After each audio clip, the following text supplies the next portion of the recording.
ان کانوا صادقین، کیا یہ لوگ کہتے ہیں کہ پیغمبر نے اس کو اپنی طرف سے بنا لیا ہے؟ بات یہ ہے کہ یہ اللہ پر ایمان نہیں رکھتے، بس انہیں چاہیے کہ اس جیسا کلام بنا کر لے آئیں اگر یہ اعتراض میں سچے ہیں۔ اور اسی طرح سورہ ہود آیت نمبر 13، سورہ بقرہ آیت نمبر 23-24، الزمر آیت نمبر 23، عبسہ 16 اور 11، سورہ یونس میں 57 اور 58، سورہ رحمان میں 1 سے 4، سورہ واقعہ میں 75 اور 82، تمام جگہ اللہ تعالیٰ نے ان کو چیلنج کیا ہے کہ اگر آپ اپنی بات میں سچے ہیں تو ہمارے مقابلے میں کچھ چیز دے کے آئیے۔ اور پھر سورہ یونس میں آیت نمبر 38 میں بھی اللہ تعالیٰ نے ارشاد فرمایا ام یقولون افتراہ قل فاتوا بسورۃ مثلہ فادعوا من استطعتم من دون اللہ ان کنتم صادقین، کیا یہ لوگ کہتے ہیں کہ پیغمبر نے اس کو اپنی طرف سے بنا لیا ہے؟ کہہ دیجئے بنا کر آؤ اس طرح کی ایک صورت۔ پہلے اللہ تعالیٰ نے قرآن میں کہا کہ چند صورتیں بنا کے لاؤ، فلاں جن کی مدد ان کو چاہیے میرے مقابلے میں آ جائیں، بیٹھے کریں، لیکن وہ کچھ نہیں۔ اس کے بعد اللہ تعالیٰ نے رعایت کہا کہ ایک صورت رکھو، ہو سکے تو ایک صورت ہی لے اور جن سے مدد طلب کر سکتے ہیں مدد طلب کریں، لیکن وہ نہیں کر سکتے۔ اس طرح کی ایک صورت اور بلا لو جن کو تم بلا سکتے ہو اللہ کے سوا اگر تم سچے ہو۔ قرآن کی یہ شان ہے کہ جب جنات نے اس کو سنا تو بے اختیار پکار اٹھے انا سمعنا قرآنا عجبا یہدی الی الرشد فآمنا بہ۔ سورۃ جن میں آیت نمبر 1 اور 2 ہے، اس میں آتا ہے ہم نے دل کو متاثر کرنے والا قرآن سنا ہے جو رہنمائی کرتا ہے بھلائی کی طرف، تب ہم اس پر ایمان لے۔ جنہوں نے بھی اس پہ آمنا و صدقنا کے لفظ کہے ہیں کہ انہوں نے سنا تو اس میں اثر ہے، لیکن انسان ہے جس پہ اس کا اثر نہیں ہوتا، اور اس کی وجہ یہی ہے کہ ہماری دین سے محبت کم اور دنیا سے محبت بڑھ گئی ہے، تو اس جیسی چیز کو ہم نے آج تک سمجھنے کے لیے وقت نہیں نکالا۔ اللہ تعالیٰ ہم سب کو توفیق دے اور استقامت دے کہ دنیا میں جو آئے ہیں زیادہ زندگی گزر گئی ہے میرے حساب سے، جو میں جس ایج میں ہوں، آنے والا دور کا ٹائم ہے، فطروں کا دور ہے، تو اللہ تعالیٰ ہم سے کوئی ایسا کام لے لے وہ ہماری آخرت بن جائے اور خاتمہ ایمان کی ہو۔ جس نے قرآن کے مطابق بات کہی اس نے سچی بات کہی، اور جس نے قرآن پر عمل کیا وہ مستحق اجر و ثواب ہو۔ جس نے قرآن کے مطابق فیصلہ کیا اس نے عدل کیا، اور جس نے قرآن کی طرف دعوت دی اس کو صراط مستقیم کی ہدایت نصیب ہو گئی۔ صراط مستقیم کا میں بھی ذکر کر رہا تھا کہ جمعہ ہم نے پڑھا شیخ عبداللہ ناصر رحمانی صاحب کا، اس میں انہوں نے بہت ہی خوبصورت دلائل کے ساتھ بتایا کہ اگر ہم روز نماز میں 5 دفعہ اللہ سے صراط مستقیم مانگتے ہیں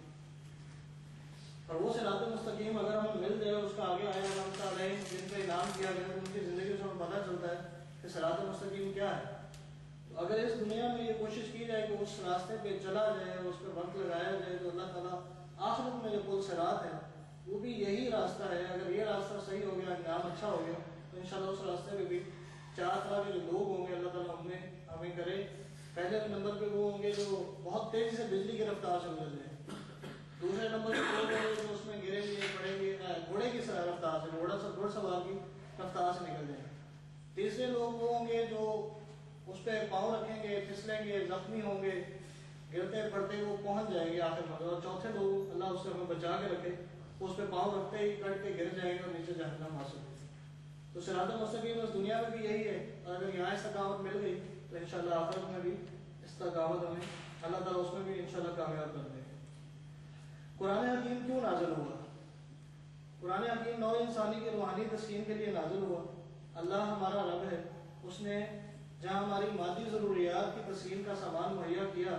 وہیں ہماری روحانی ضروریات کو بھی پورا کیا۔ روح اللہ کے پاس سے آئی ہے، اس کے اندر اللہ کی قربت کا شدید ملان ہے، اس کی تسکین اللہ کے ذکر اور اس کی اطاعت سے ہوتی ہے۔ قرآن حکیم نوع انسانی کی روحانی ضرورت پوری کرنے یعنی اس کے لیے ہدایت کے طور پر نازل ہوا۔ پوٹینشلی قرآن حکیم ہدی للناس، سورہ بقرہ میں آتا ہے، ہدی للناس کے لفظ یعنی ہر انسان کے لیے ہدایت ہے۔ البتہ اس سے ہدایت صرف طلبگار کو ملتی ہے تو پوری دنیا کے لوگوں کے لیے ہدایت، لیکن طلب کیے بغیر اللہ تعالیٰ کہتا ہے میں ہدایت نہیں دیتا، لیکن اللہ ماشاء اس کے بغیر کوشش کے بغیر اللہ تعالیٰ ویسے کچھ نہیں دیتا۔ ہدایت تو بالکل کوئی راستے میں پڑی چیز نہیں ہے کہ اللہ تعالیٰ ہر کسی کو دے، جو محنت کرے گا۔ نبی صلی اللہ علیہ وسلم سے غزوات کروائے، صحابہ کرام کو تکلیفیں پہنچی، آزمائشیں آئیں، نیک لوگ تھے، جنت کی بشارتیں تھیں، لیکن پھر بھی تکلیفیں آئیں، انہوں نے طلب کیا اور اللہ ہم کو اس راستے پر لگا دیا. یعنی البتہ اس سے ہدایت سے طلبہ کو ملتی ہے. یعنی یہ ہدل للمتقین ہے, یہ بھی سورہ بقرہ میں آتا ہے کہ متقین کے لیے ہدایت ہے تو ہدل للناس, لیکن متقین کے لیے ہدایت ہے جو اس کی کوشش کرتے ہیں. اب اس کے بعد اس میں ہمارا جو فرض اس کے بعد آتا ہے قرآن حکیم میں تذکر اور تدبر کرنے کا, وہ بہت ضروری ہے. قاری صاحب کے پاس ہم جب بیٹھتے ہیں تو ان کے شروع کرتے ہی 3 چیزیں بتاتے ہیں. قاری صاحب ہمیں روزانہ بتاتے ہیں کہ اگر آپ قرآن کو بیٹھ کے جب شروع کر رہے ہیں تو 3 آپ کے ذمہ چیزیں ہو جاتی ہیں. پہلی بات یہ ہے کہ اس کے تلفظ کو صحیح کر کے پڑھیں. دوسرا یہ ہے کہ اس کے معنی جو ہے وہ سمجھیں, صحیح طریقے سے اس کا ترجمہ آپ سیکھیں. اور تیسری بات جو ہم پہ واضح ہوتی ہے اور جو ہم پہ وہ فرض ہو جاتی ہے کہ جو کچھ آج ہم نے سیکھا ہے یا پڑھا ہے, کوشش کریں ہمارے آنے والے کل کے دن میں اگر ان میں سے کوئی معاملہ آ جائے تو ہم اس کو یاد رکھیں اور اس